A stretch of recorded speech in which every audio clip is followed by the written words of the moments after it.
l'unico pilota a scendere sotto il muro dei 40 secondi.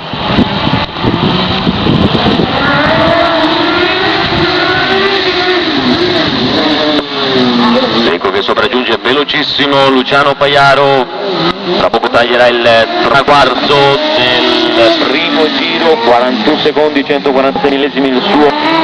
primo giro, poi Simonetto, vediamo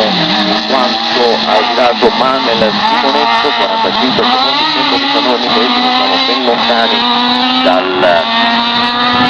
dai tempi di Luciano Pagliaro.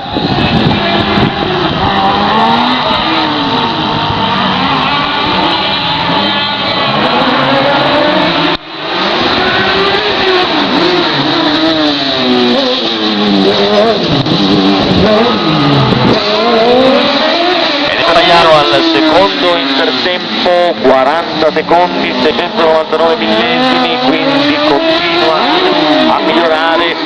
Ricordiamo che comunque non è il suo record personale, siamo intorno a 39 secondi e mezzo, però vediamo che Manuel Simonetto in qualche modo ha recuperato qualcosa, però il suo distacco il suo ritardo da Pagliaro è di 6 secondi e 9.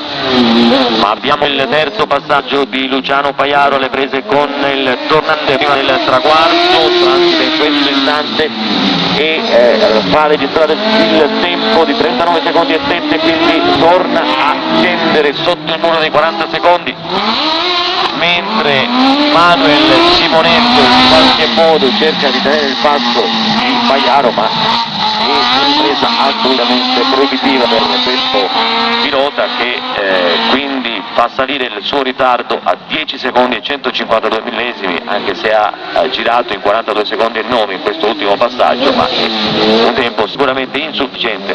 per impensierire anche solo minimamente Luciano Pagliaro, che transita per il quarto giro in 39 secondi 430 millesimi, quindi continua a migliorare il pilota della provincia di Padova.